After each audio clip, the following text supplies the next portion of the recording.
Quando minha irmã ficou grávida, meus pais lhe deram todos os itens essenciais para o bebê, fizeram uma grande festa e ainda organizaram uma viagem de luxo para a família dela, dizendo: finalmente, alguém vai nos dar um bebê lindo e não alguém que só quer chamar atenção. E quando eu fiquei grávida e fiz um grande anúncio, toda a família apenas suspirou: ah, ótimo, mais um bebê. Meu marido cerrou os dentes e gritou: então nada para o nosso filho? Meus pais responderam: com licença, não faça drama. Esta é a nossa casa. Se não gosta, pode sair. Minha irmã, com um sorriso irônico, disse: ela deve ter engravidado só pelos presentes. Todos começaram a rir. Eu fiquei em silêncio e saí com meu marido. Na manhã seguinte, recebi 24 chamadas perdidas dos meus pais dizendo: é urgente. Atenda, por favor. Meu nome é Estela, e essa é a história de como o favoritismo da minha família me levou a fazer algo que mudaria tudo para sempre. Crescendo, minha irmã mais velha, Candace, sempre foi a filha de ouro. Era mais bonita, mais popular e, segundo meus pais, mais responsável. Eu era a filha mais nova que supostamente buscava atenção e causava drama em qualquer lugar. Pelo menos era o que sempre me diziam. Candace ficava com o melhor quarto, as roupas mais bonitas e, principalmente, o apoio e o amor incondicional dos meus pais. Aprendi desde cedo que precisava trabalhar o dobro para receber metade do reconhecimento que ela conquistava sem esforço. Quando completei 18 anos, me mudei para cursar a faculdade e quase não voltava para casa. A distância ajudava, mas cada reunião de família me lembrava do meu lugar naquela hierarquia. Candace se casou logo após a formatura com o namorado da faculdade, Gordon, e já tentavam ter um filho havia 2 anos. Enquanto isso, conheci meu marido, Russell, na pós-graduação, e nos casamos em uma cerimônia simples, a qual meus pais mal compareceram porque coincidia com a festa de promoção da Candace. 2 anos depois do nosso casamento, Candace finalmente ficou grávida. O anúncio foi feito no jantar de domingo na casa dos meus pais, e parecia que ela tinha descoberto a cura do câncer. Minha mãe imediatamente caiu em lágrimas de alegria, abraçando Candace como se tivesse ganhado na loteria. Meu pai se levantou e declarou que aquele era o melhor dia de sua vida. Na mesma noite, começaram a planejar um chá de bebê grandioso. Finalmente alguém vai nos dar um bebê lindo e não alguém que busca atenção, disse minha mãe, lançando um olhar significativo para mim. Senti minhas bochechas queimarem, mas sorri e parabenizei minha irmã como a boa filha que esperavam que eu fosse. Nas semanas seguintes, a preparação para a chegada do bebê da Candace foi algo que eu nunca tinha visto. Meus pais compraram um quarto completo de bebê avaliado em mais de R$ 15.000. Organizaram um chá de bebê com mais de 100 convidados, fotógrafo profissional, buffet e até uma mesa de doces. Os presentes eram impressionantes: roupas de grife para bebê, o carrinho mais caro do mercado, um sistema de monitoramento moderno e fraldas para um ano inteiro. Mas o auge foi a Baby Moon. Meus pais surpreenderam Candace e Gordon com uma viagem de férias totalmente paga para o Havaí, hospedagem em resort de luxo, tratamentos de spa e passagens de primeira classe. Toda mãe grávida merece ser mimada, declarou meu pai ao entregar os bilhetes. Assisti a tudo aquilo com um misto de felicidade pela minha irmã e uma dor profunda que tentei sufocar. Russell percebia meu sofrimento e sempre perguntava se eu estava bem, mas eu disfarçava. O que eu poderia dizer? Que estava com ciúmes da minha irmã grávida? Que me sentia invisível na minha própria família? Até na minha cabeça soava mesquinho. Um mês depois do anúncio da Candace, descobri que também estava grávida. Russell e eu estávamos tentando há mais de 1 ano e ficamos absolutamente radiantes. Eu não cabia em mim de tanta alegria e não via a hora de contar a novidade para minha família. Com certeza seria diferente. Com certeza ficariam tão felizes por mim quanto ficaram por Candace. Eu era tão ingênua. Planejei o anúncio com cuidado. Comprei um body fofo escrito "A melhores avós do mundo" e o embrulhei numa caixa bonita. Russell e eu fomos para a casa dos meus pais no domingo, como Candace tinha feito. Toda a família estava lá, meus pais, Candace e Gordon, e minha tia Carol, que tinha vindo de fora do estado. Depois do jantar, levantei com o maior sorriso no rosto. Russell e eu temos uma notícia maravilhosa para compartilhar, comecei, com o coração batendo forte de emoção. Entreguei a caixa para minha mãe, que abriu com uma expressão confusa. Ela tirou o body, olhou por um momento e então me encarou. Em vez de alegria, vi nos olhos dela algo que parecia quase irritação. Ah, ótimo! Mais um bebê, disse, soltando um suspiro pesado e jogando o presente em cima da mesa. A sala inteira ficou em silêncio. Senti como se tivesse levado um tapa no rosto. Candace parecia desconfortável, Gordon fixava os olhos nos sapatos, e meu pai apenas balançou a cabeça. Sério, Stella? Agora? Disse meu pai. Você não podia ter esperado até depois do bebê da Candace nascer? Fiquei paralisada, tentando processar o que estava acontecendo. Não era assim que deveria ser. Onde estavam a empolgação, os abraços, o planejamento imediato e os presentes, como aconteceu no anúncio da Candace? Russell, que até então estava quieto, de repente se levantou com um rosto vermelho de raiva. Então nada para o nosso filho? Exigiu, a voz aumentando.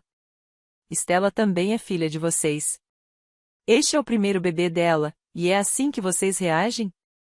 Os olhos da minha mãe brilharam de irritação. Com licença, não faça drama. Esta é a nossa casa.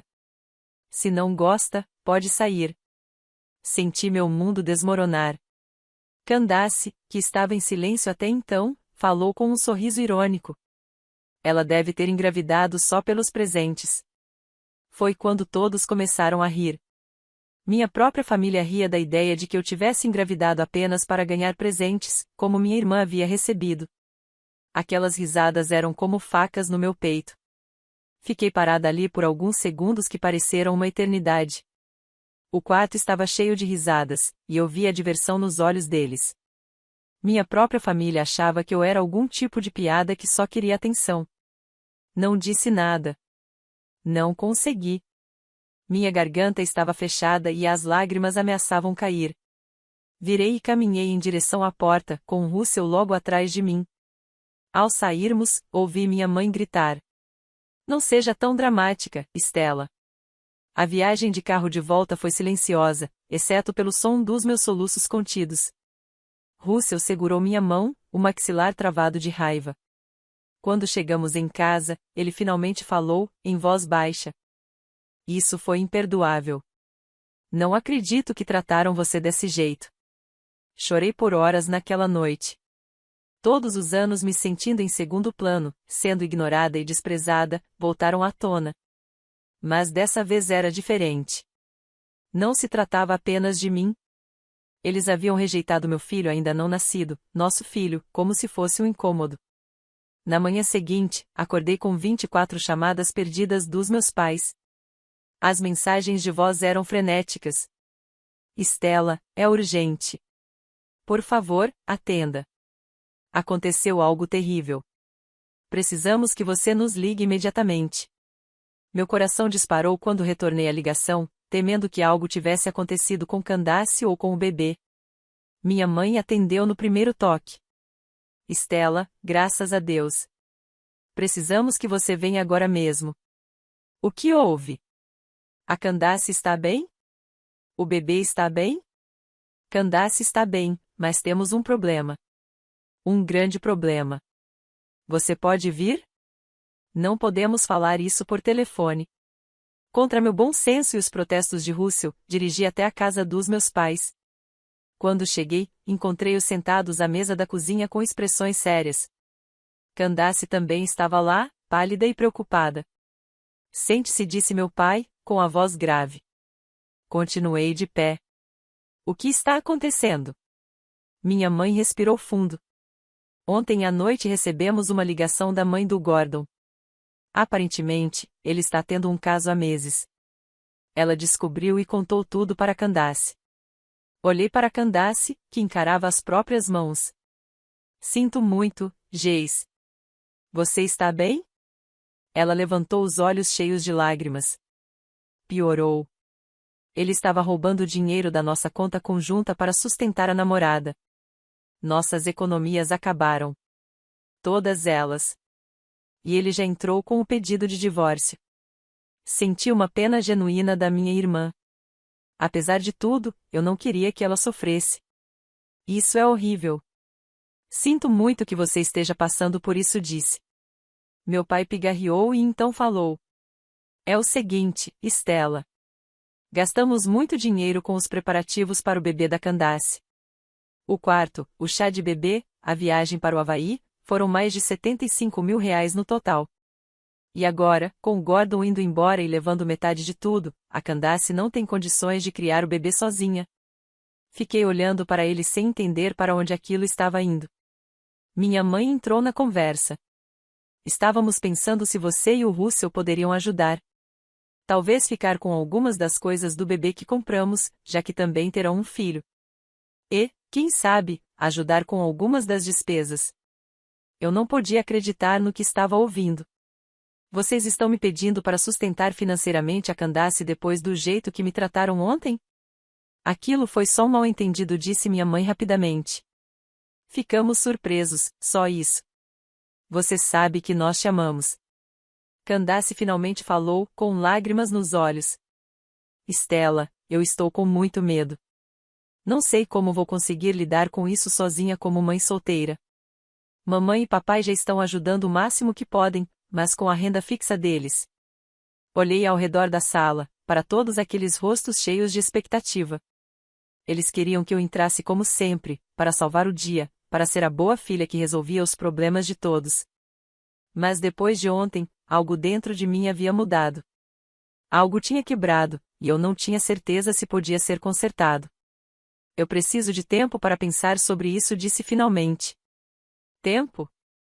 Repetiu meu pai. Estela, isso é família. Família ajuda família. Você tem razão, respondi baixinho. Família deve ajudar família. Mas também deve celebrar as alegrias uns dos outros, apoiar nos momentos difíceis e tratar todos os filhos com amor e respeito. Me levantei e caminhei até a porta. Eu preciso de tempo para pensar. Dirigi de volta para casa em um estado de torpor. Russell me esperava, e contei tudo a ele. Ele ouviu sem me interromper, o rosto ficando mais sombrio a cada detalhe. Então, deixa eu ver se entendi, disse quando terminei. Ontem eles te trataram como lixo por anunciar a gravidez. Riram de você e nos expulsaram. E hoje querem que você sustente a Candace e resolva os problemas dela? Quando ele colocou nesses termos, parecia ainda pior. E o que você está pensando? Perguntou suavemente. Fiquei em silêncio por um longo tempo antes de responder. Estou pensando que terminei de ser o plano reserva deles. Terminei de ser a filha que eles só lembram quando precisam de alguma coisa. Naquela noite, tomei uma decisão que mudaria tudo. Na manhã seguinte, liguei para meus pais e pedi que reunissem a família. Eu tinha algo importante a dizer. Quando cheguei à casa deles, todos estavam lá esperando, meus pais, Candace e até a tia Carol, que tinha estendido a visita por causa da confusão. Fiquei no mesmo lugar onde tinha anunciado minha gravidez apenas 2 dias antes. Pensei sobre o pedido de vocês, comecei e tomei algumas decisões.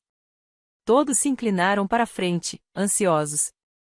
Primeiro, quero que todos saibam que não vou ajudar financeiramente com o bebê da Candace. Minha mãe começou a protestar, mas levantei a mão. Deixem eu terminar. Segundo, decidi cortar contato com todos vocês. A sala explodiu. Estela, você não pode estar falando sério. Exclamou minha mãe. Isso é ridículo. Gritou meu pai. Mas eu continuei falando por cima das reclamações deles. Por anos, assisti Candace receber amor, apoio e recursos que nunca foram oferecidos a mim. Eu sempre fui a filha que vocês chamam quando precisam que algo seja consertado, aquela que deve ser compreensiva quando é maltratada, a que precisa se contentar com migalhas de atenção. Olhei diretamente para meus pais. Ontem, quando anunciei que estava grávida do seu neto, vocês suspiraram como se fosse um incômodo. Fizeram piada sobre eu querer atenção. Riram quando a Candace disse que eu só tinha engravidado por causa dos presentes. Nos expulsaram da sua casa. O rosto da minha mãe ficou vermelho. Nós pedimos desculpas por isso, disse ela. Não, vocês não pediram. Disseram que foi um mal-entendido. Há uma diferença. Virei-me para Candace. E você, minha querida irmã, sorriu e fez piadas às minhas custas enquanto eu tentava compartilhar um dos momentos mais felizes da minha vida. Candace parecia abatida. Estela, eu só estava brincando. Não quis dizer de verdade. Vocês todos disseram aquilo de verdade, respondi baixinho. E tudo bem, porque finalmente isso me ajudou a ver a verdade sobre esta família. Puxei um envelope da minha bolsa. Esta é uma carta que escrevi para cada um de vocês. Explica detalhadamente por que estou cortando o contato e o que precisaria mudar caso algum dia queiram ter um relacionamento comigo e com meu filho. Coloquei o envelope sobre a mesa. Não me liguem. Não me mandem mensagens. Não apareçam na minha casa. Quando meu bebê nascer, vocês não serão informados. Não serão convidados para conhecer seu neto. Vocês deixaram claro que este bebê é apenas mais um bebê que não importa para vocês. A sala estava completamente silenciosa agora. Estela, por favor, sussurrou minha mãe, com lágrimas escorrendo pelo rosto. Você não pode fazer isso. Nós somos família. Vocês estão certos, disse eu. Somos família. Mas ser família não é apenas compartilhar DNA. É sobre amor, respeito, apoio e tratar uns aos outros com bondade. E vocês me mostraram repetidamente que eu não tenho isso aqui. Olhei ao redor da sala uma última vez. Se a Candace precisar de ajuda, ela pode pedir aos pais do Gordon ou recorrer a algum tipo de assistência, ou resolver como qualquer outra mãe solteira faria. Não sou responsável por limpar a bagunça que o marido dela fez, especialmente depois do jeito que fui tratada. Me dirigi à porta. Ben virou-se para mim. Ah, e mais uma coisa. Já conversei em particular com a tia Carol. Ela vai ficar comigo pelo resto da visita. Disse que tem observado a dinâmica desta família por anos e está enojada com o que viu. A tia Carol se levantou lentamente.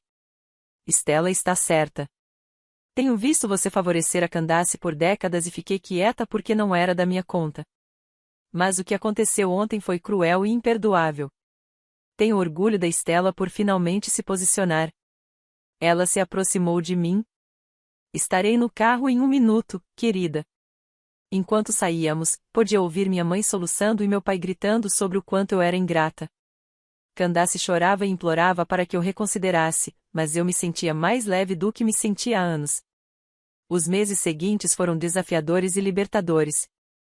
Meus pais tentaram de tudo para me fazer falar com eles, enviaram flores, cartões, presentes para o bebê, fizeram outros familiares me ligarem e até apareceram no meu trabalho, obrigando-me a envolver a segurança.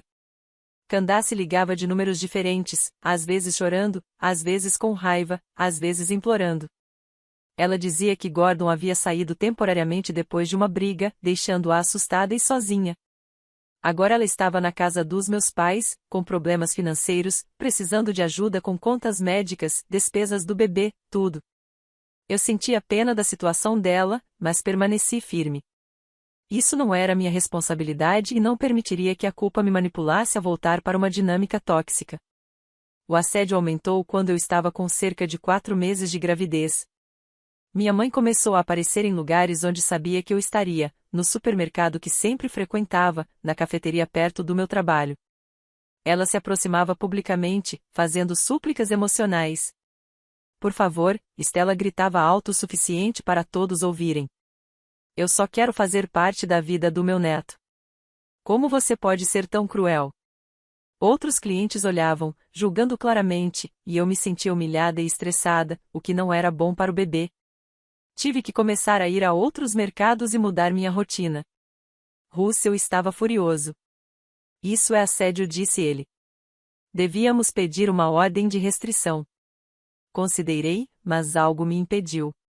Talvez fossem os últimos resquícios do meu condicionamento de proteger a reputação da família, mesmo às minhas próprias custas. Na mesma época, comecei a receber ligações no trabalho de pessoas que mal conhecia, parentes distantes, familiares, amigos, pessoas da igreja dos meus pais. Todas tinham a mesma mensagem: eu estava sendo egoísta e ingrata. Como podia abandonar minha família quando eles mais precisavam de mim? Não sabia que a Candace estava sofrendo como mãe solteira? Uma ligação particularmente difícil veio da Sra. Patterson, minha professora da 3ª série, que havia se mantido amiga da minha mãe ao longo dos anos. Estela, querida, disse ela, com aquele tom condescendente que eu lembrava da infância. Sua mãe está arrasada. perdeu peso, não está dormindo. E a pobre da Candace, tendo que lidar com a gravidez sozinha. Você sempre foi uma criança tão sensível. Certamente consegue encontrar no coração o perdão por qualquer pequeno mal-entendido que tenha acontecido. Pequeno mal-entendido. Essa frase aparecia repetidamente nessas conversas. Todos foram informados de que eu havia exagerado por causa de algum incidente menor, que eu era dramática e buscava atenção exatamente o que minha família sempre dizia sobre mim. As ligações se tornaram tão frequentes e disruptivas que precisei pedir à minha supervisora, Wanda, para falar com ela em particular. Estou lidando com alguns problemas familiares que estão afetando meu trabalho, expliquei. Recebo várias ligações pessoais por dia de pessoas tentando me culpar para que eu volte a me reconciliar com familiares que me trataram mal. Wanda, uma mulher de 50 anos com um olhar gentil, disse. Ouça com atenção. Estela, trabalho com você há 3 anos. Você é uma das nossas funcionárias mais profissionais. Se diz que está lidando com toxicidade familiar, eu acredito em você. Seria útil se filtrássemos suas ligações? O apoio dela significou tudo para mim. Foi reconfortante ter alguém em posição de autoridade reconhecendo que eu não era o problema. Mas o estresse estava cobrando seu preço. Comecei a ter dificuldades para dormir, constantemente preocupada com qual seria a próxima jogada da minha família. Minha pressão arterial subiu durante uma consulta pré-natal de rotina, e minha nova médica, Dr. Sim, demonstrou preocupação. Estresse não faz bem para você nem para o bebê, disse ela, com delicadeza. Há algo acontecendo que devemos discutir? Eu desabei e contei tudo sobre a situação familiar, o assédio, a culpa constante, a pressão. Dr. Sim ouviu sem julgamento e então disse algo que me surpreendeu. Estela, o que você está descrevendo parece uma forma de abuso chamada macacos voadores. Macacos voadores? Perguntei, confusa. É um termo usado para descrever quando um abusador utiliza outras pessoas para continuar o assédio e a manipulação. Eles recrutam amigos, familiares, qualquer pessoa que ouça a versão deles dos acontecimentos e enviam essas pessoas para pressionar a vítima a voltar. Ela me entregou um folheto sobre abuso emocional e manipulação familiar. Quero que considere conversar com um ou uma conselheiro, E se essas pessoas estão afetando sua saúde e sua gravidez, você tem todo o direito de tomar medidas legais. Naquela noite, mostrei o folheto a Russell e contei o que a médica havia dito. Ele me abraçou enquanto eu chorava, frustrada com o fato de minha família ainda conseguir me machucar mesmo quando eu tentava me proteger. Sabe de uma coisa? Disse ele, de repente. Vamos documentar tudo, cada ligação, cada aparição, cada mensagem. E se não pararem, vamos conseguir aquela ordem de restrição. Começamos a manter registros detalhados. O volume era alarmante. Em uma semana, recebi 15 ligações de diversos familiares e amigos da família. Meus pais passaram várias vezes em frente à nossa casa, o que conseguimos documentar, às vezes diminuindo a velocidade e tirando fotos. O ponto de ruptura veio quando minha mãe apareceu no local de trabalho de Russell durante o intervalo do almoço, esperando pelo carro dele no estacionamento. Russell trabalhava como contador em uma pequena empresa, e ela o confrontou ali mesmo, causando uma cena que os colegas presenciaram. A segurança teve que escoltá-la para fora da propriedade. Ela disse a todos no escritório que eu estava impedindo que ela visse meu filho porque eu era mentalmente instável. Ela disse que eu deveria obrigá-lo a fazer você procurar ajuda psiquiátrica, contou Russell naquela noite, com o rosto fechado de raiva. Isso foi a gota d'água.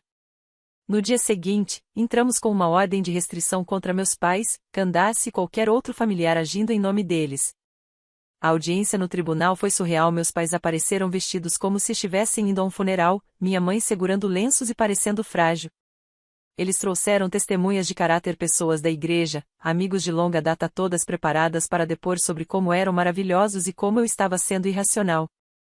Mas tínhamos nossa documentação, 15 páginas de incidentes de assédio registrados, fotos deles parados em frente à nossa casa, o testemunho do supervisor do Russell sobre o confronto no estacionamento e um parecer da Dr. Sim sobre como o estresse afetava a minha gravidez.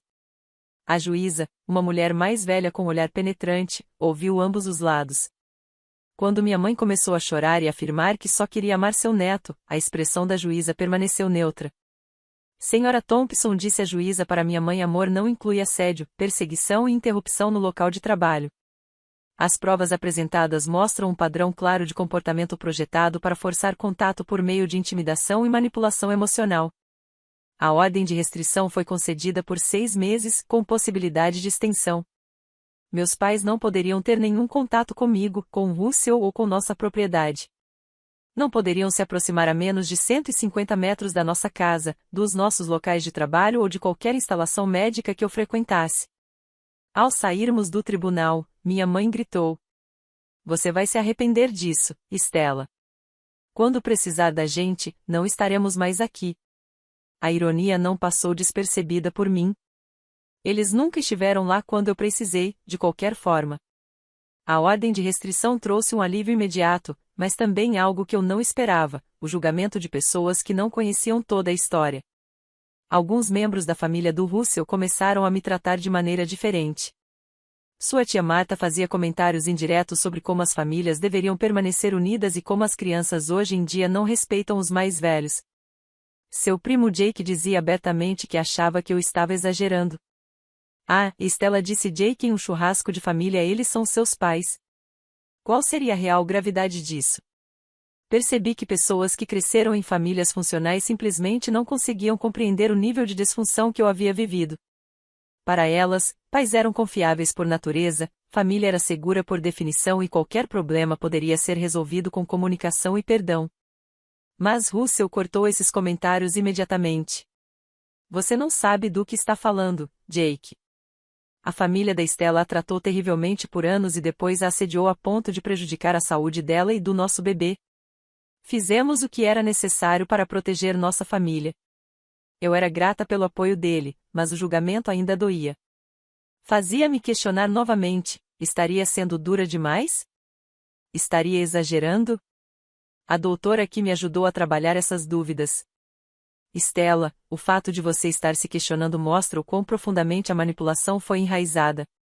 Pais saudáveis não inspiram seus filhos a precisar de ordens de restrição. Famílias saudáveis não recrutam dezenas de pessoas para assediar alguém que pediu espaço." Ela me fez fazer um exercício: escrever tudo o que minha família tinha feito comigo ao longo dos anos. Não apenas o assédio recente, mas toda a vida de favoritismo, desvalorização e negligência emocional. Quando li a lista em voz alta, foi avassalador. "Se uma amiga contasse essa história sobre a família dela, o que você diria a ela?" perguntou a doutora Kim. "Diria que ela merece algo melhor", respondi, sem hesitar. "Então por que é diferente quando é a sua história?" Aquela sessão foi um ponto de virada. Parei de duvidar da minha decisão e comecei a focar em construir a vida que queria para minha família. A paz que veio com a ordem de restrição me permitiu aproveitar a gravidez de maneiras que antes não conseguia. Russell e eu fizemos aulas de parto juntos, montamos o quarto do bebê e começamos a ler livros sobre paternidade. Pela primeira vez em meses, senti esperança e entusiasmo pelo futuro, em vez de ansiedade e defensividade. Decidimos manter o sexo do bebê em segredo, o que frustrou alguns familiares do Russell que queriam comprar presentes específicos. Mas adorei o mistério e adorei que nosso bebê seria recebido com amor, fosse menino ou menina. Por volta do 7º mês, algo inesperado aconteceu. Recebi uma carta da Candace. Não uma ligação ou uma confrontação dramática, mas uma carta escrita à mão enviada para nosso endereço. A carta era diferente das comunicações anteriores dela. Não havia súplicas, manipulação ou tentativa de culpar. Ela escreveu sobre como estava em terapia e começando a compreender os danos que havia causado. "Sei que isso não conserta nada", escreveu ela, "mas queria que você soubesse que estou recebendo ajuda. Estou começando a perceber o quanto estava errada em tantas coisas. Não espero perdão e não estou pedindo que você mude de ideia sobre manter distância de nós. Eu só queria que você soubesse que alguns de nós finalmente estão começando a enxergar a verdade." Eu não estava pronta para responder, mas algo naquela carta parecia diferente, mais honesta, menos manipuladora. Isso me deu esperança de que talvez algum dia pudesse haver algum tipo de cura, mesmo que essa cura não incluísse reconciliação. Russell foi incrivelmente solidário durante tudo isso. Ele me ajudou a trocar nossos números de telefone, instalou câmeras de segurança em nossa casa e até me acompanhou a algumas sessões de terapia para me ajudar a processar o trauma familiar que eu vinha ignorando há anos. Minha terapeuta, doutora Kim, me ajudou a entender que o que eu estava vivendo se chamava Síndrome do bode expiatório. Em famílias disfuncionais, uma criança se torna a filha dourada, que não pode errar, enquanto outra se torna o bode expiatório, culpada por tudo e com a expectativa de consertar os problemas de todos. Você foi programada desde a infância para acreditar que seu valor vem do quanto você pode fazer pelos outros, explicou ela. É por isso que isso parece tão difícil. Você está quebrando um padrão que foi enraizado em você por décadas. A terapia ajudou imensamente. Pela primeira vez na vida, eu estava aprendendo a priorizar meu próprio bem-estar e o da minha família imediata, Russell e nosso filho ainda não nascido. À medida que minha data de parto se aproximava, as tentativas de contato da minha família se intensificaram. Eles pareciam perceber que, depois que o bebê nascesse, suas chances de envolvimento seriam ainda menores. Minha mãe começou a aparecer em lugares onde sabia que eu estaria: o supermercado, o consultório médico, meu local de trabalho. Cada vez, ela me implorava para reconsiderar, prometendo que as coisas seriam diferentes. Vou tratar você e a Candace exatamente da mesma forma, chorava ela. Por favor, não nos afaste de nosso neto. Mas eu já tinha ouvido promessas assim antes e sabia que nunca duravam. 3 semanas antes da minha data de parto, algo aconteceu que eu nunca poderia ter previsto.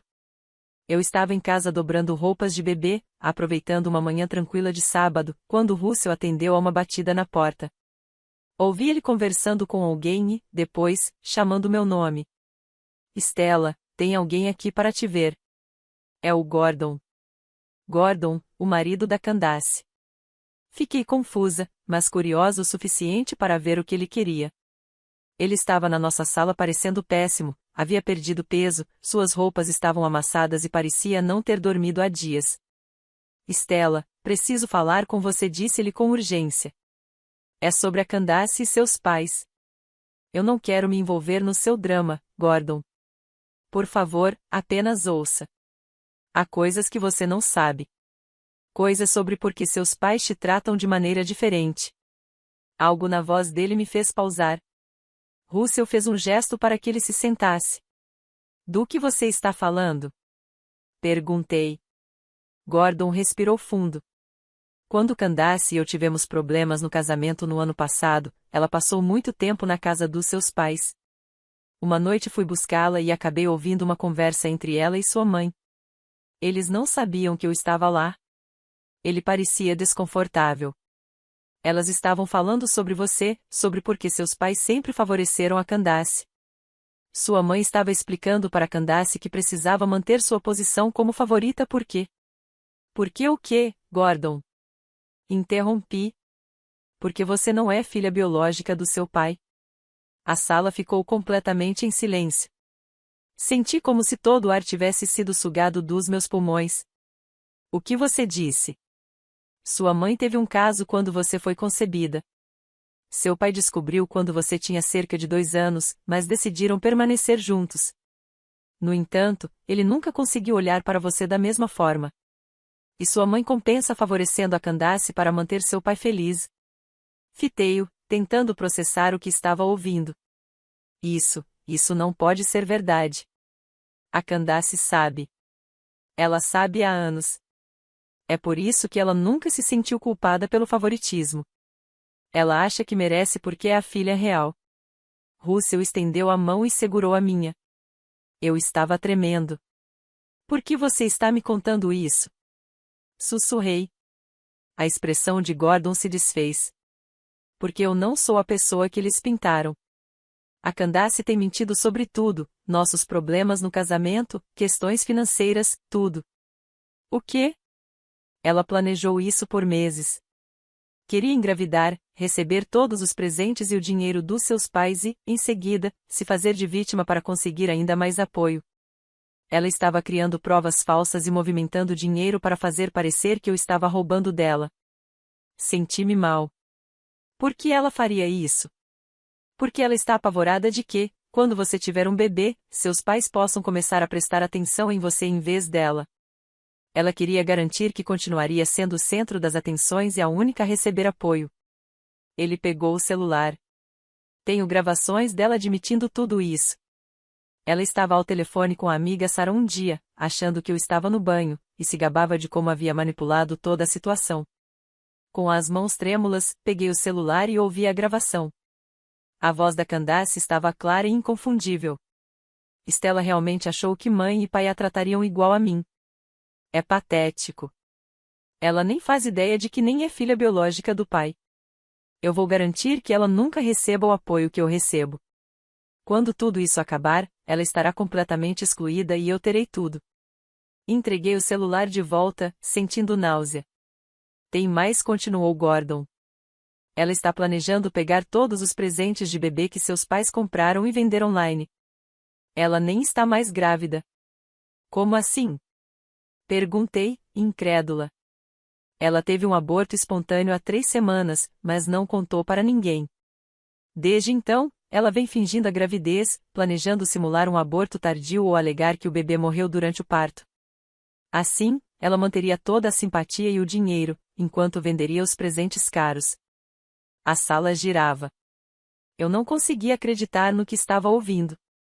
Por que você está me contando isso agora? Perguntou Russell. Gordon parecia envergonhado. Porque descobri ontem que ela planeja intensificar as coisas. Ela vai alegar que o estresse causado por você cortar contato com a família fez com que ela perdesse o bebê. Ela quer virar toda a família extensa contra você permanentemente. Ele me olhou com arrependimento genuíno. Eu sei que deveria ter dito algo antes, mas estava com medo e confuso.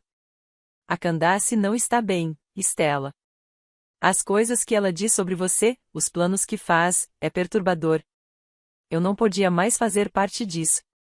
Sentei-me em silêncio, atônita, tentando processar tudo. Minha irmã havia orquestrado um plano elaborado para destruir meu relacionamento com minha família, roubar dinheiro e manipular as emoções de todos.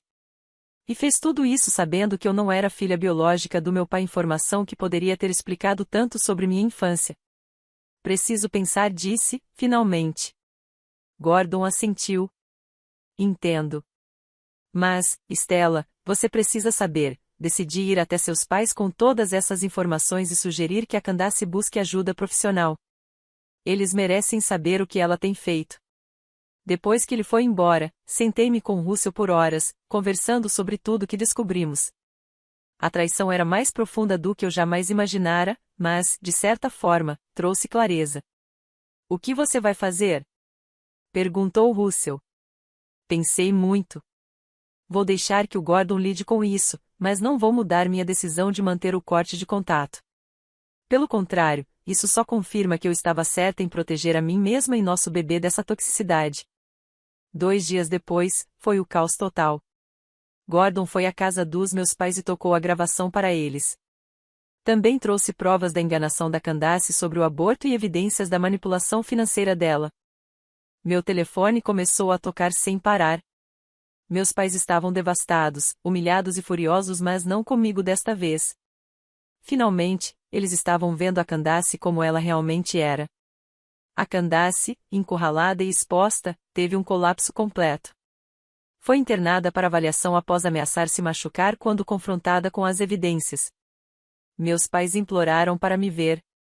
Queriam se desculpar, explicar, de algum modo consertar décadas de danos. Mas eu não estava pronta. Talvez nunca estivesse. A verdade sobre minha paternidade explicava tudo, mas não apagava a dor de uma vida inteira me sentindo indesejada e sem amor. Saber que havia uma razão para o favoritismo não curava magicamente as feridas que isso causou. 3 semanas depois, dei à luz uma linda e saudável filha.